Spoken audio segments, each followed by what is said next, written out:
Nama tekniknya adalah story selling. Tekniknya sangat sederhana banget gitu, membuat orangnya tertarik. Jadi harus dibuat dalam bentuk cerita.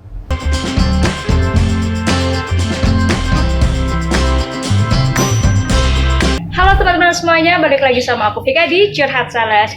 Nah, di Curhat Sales kali ini aku mau cerita nih. Pernah nggak sih kalian tuh ya sebagai sales ada customer nih ya yang awalnya tuh udah nolak kalian nih, tapi karena kalian tuh bercerita entah itu tentang benefit produk kalian atau kalian juga cerita tentang testimoni keberhasilan produk kalian, nah jadinya tuh si customer tuh auto nge-switch gitu, kayaknya oh iya juga nih ya, kayaknya produk ini bermanfaat nih buat kita gitu ya. Nah, tapi sebenarnya gimana sih cara bercerita atau cara berstorytelling nih teman-teman semuanya untuk mengatasi keberatan customer yang awalnya udah nolak kita gitu. Nah, mau tahu kayak gimana? Yuk kita langsung aja tanya ke Coach Antonius Arif. Halo Coach. Yes. Aku mau tanya nih Coach.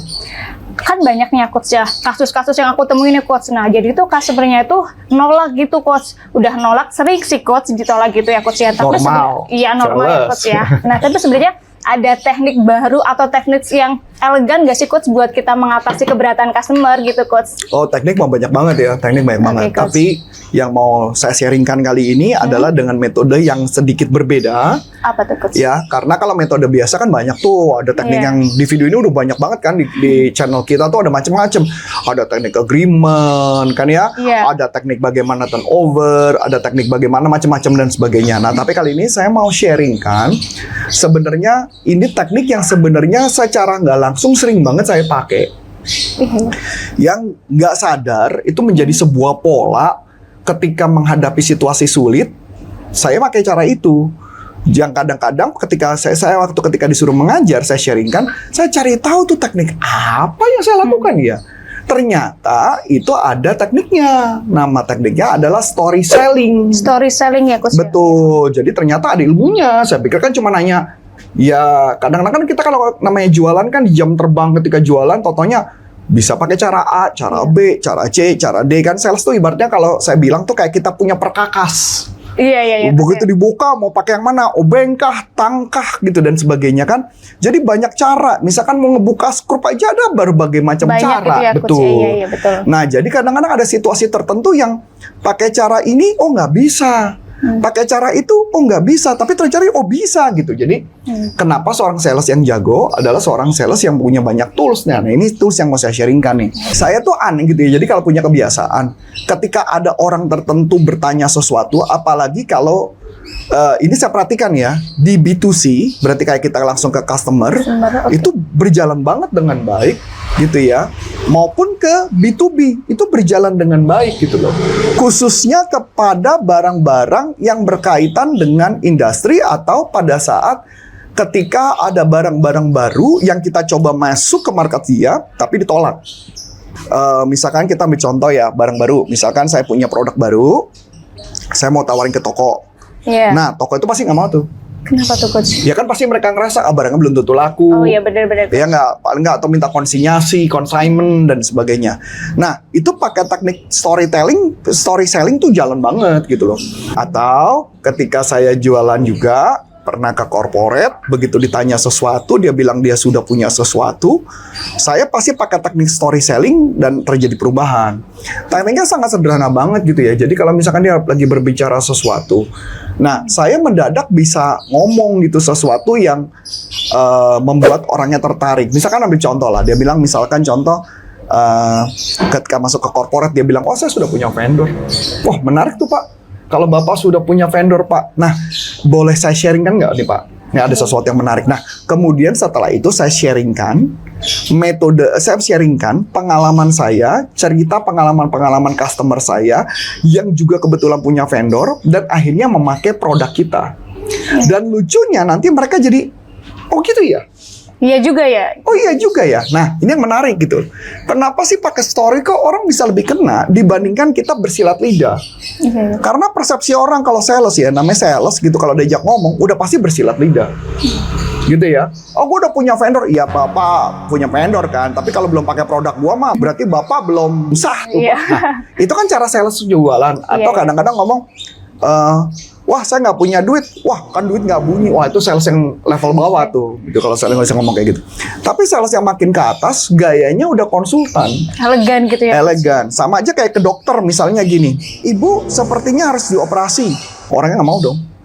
Iya. Nah, itu kan mengatasi keberatan dong dokter. Iya, Nah, betul. kalau dokter yang jago, dia akan cerita. Oh ya nggak apa-apa ibu kalau memang nggak mau. Kebetulan nih saya punya pasien yang begini. Dia punya problem ini dan akhirnya setelah problem tersebut diselesaikan, dia sembuh. Ya kenapa? Ya memang ada beberapa resiko, tapi resikonya disebutkan sama dia. Iya. Dan cenderung orang akan jadi setuju dibandingkan ibu pokoknya harus operasi segera. Kalau enggak, udah takut-takutin makin nggak bisa.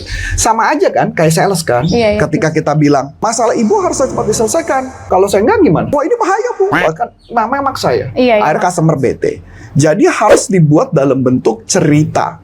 Storytelling gitu ya. Story selling. Saya sebutnya namanya story selling. Tapi beda nggak sih Coach storytelling? Kenapa story? Nah, iya. Gimana tuh Coach? Storytelling itu kan story cerita tentang cerita. Iya. Jadi storytelling kan menceritakan sebuah cerita. Iya. Kalau story selling adalah menceritakan tentang pengalaman penjualan. Oke Coach. Iya Coach. Pengalaman penjualan si customer, makanya saya sebut namanya story selling. Jadi saya tidak menyebut tentang storytelling. Karena kalau storytelling saya cerita kemana-mana tuh, saya punya bebek nih, bebek Dongeng saya ya kan gak ada hubungan gitu. Iya, betul. Jadi harus sesuai dengan topiknya mau karangan kemana. Iya. Nah di dalam pembuatan itu ada berbagai metode yang harus dibuat. Jadi ketika menceritakan sesuatu, jadi ada beberapa tahap nih, langsung saya sharingkan ya. Oke, Coach. Tahap pertama adalah hook. Hook apa tuh Coach? Hook itu adalah segala sesuatu yang membuat dia tertarik mau denger lebih lanjut. Contohnya nih Coach. Nah kalau contohnya saya kasih satu contoh, tapi kalau kebanyakan nanti bocor semua ya. Iya. Betul dong? Ya, berarti. Iya. Okay, jadi hook itu contoh misalkan dia punya problemnya apa? Tergantung problemnya. Problem dia apa? Misalnya problemnya dia udah punya vendor. Nah kebetulan nih kebetulan ada satu customer saya, dia perusahaan apa? Saya sebut perusahaan yang besar. Bahkan kalau perlu lebih besar daripada perusahaan dia. Dan saya bilang dia juga punya vendor. Sudah pasti dong dia punya vendor. Saya bilang gitu kan. Nah jadi ketika saya ngomong itu, pasti dong dia punya vendor. Dia mikir kan, udah kena hook dong. Iya betul. Nah, atau contoh lain ya. Hook misalkan, kami sudah punya tim trainer internal gitu ya. Trainer internal, saya bilang bagus dong. Kebetulan saya menangani satu project yang dimana tim internalnya malah dia sudah punya tim trainernya ada 30 lebih. Pasti orang bengong tuh. Iya. Kenapa saya udah tebak nih, tim internalnya pasti mungkin nggak lebih dari 10. Rata-rata Kalau dari 10 gitu ya Coach ya? Enggak, malah ada kadang-kadang 2 atau 3. Iya. Itu buat mereka 2-3 orang juga dianggap tim internal gitu loh. Ya bahkan kemarin saya sempat meeting bareng sama tim saya tuh. Total timnya padahal cuman 3 ya Coach ya? 3, tapi mereka mengasumsi mereka sudah punya tim internal. Iya Coach ya. Jadi buat saya akan bicara gitu ya. Oh jadi kebetulan saya punya tim internal, kebetulan pernah mengajarkan sharing satu buah corporate yang tim internalnya total ada 30-an orang lebih. Melongo berarti ya Coach. Mereka bingung. Oh ya? Iya. Nah kemudian saya ceritakan lebih lanjut. Konteksnya apa? Konteksnya itu kan berarti isi apa yang saya lakukan dan sebagainya gitu ya. Dan kemudian saya masuk ke challenge. Jadi hambatannya perusahaan itu apa? Saya ceritakan hambatannya perusahaan itu apa, tantangannya apa, kemudian terjadi konfliknya apa, sampai kenapa 30 orang trainer itu nggak mampu mengatasi problem itu. Dan minta bantuan ke kita berarti ya Coach. Yang meminta akhirnya menyadari bahwa dia meminta bantuan kepada kami. Nah itu yang artinya kan seperti itu. Jadi setiap orang yang bilang tantangan kayak gitu, kita bisa ngomongin sama. Oh saya sudah punya vendor. Oh betulan tuh. Kami ada perusahaan, kita sebut ya klien kami yang lebih besar pada dia punya problem ini, gitu kan ya? Iya betul. Dia kebetulan menghadapi konteksnya apa, challenge-nya dia apa, konfliknya apa, ada keributan apa, ada masalah apa di sana. Setelah itu kita berikan apa resolusinya, solusinya apa? Solusinya baru setelah itu pembelajaran yang bisa kita sharing dapatkan dari sana adalah begini. So, gimana pandangan Anda? Biasanya orangnya berubah sih. Oke. Iya sih Coach, berarti ya Coach ya. Kayak kemarin juga gitu kan, ada satu klien yang mengatakan, oh kami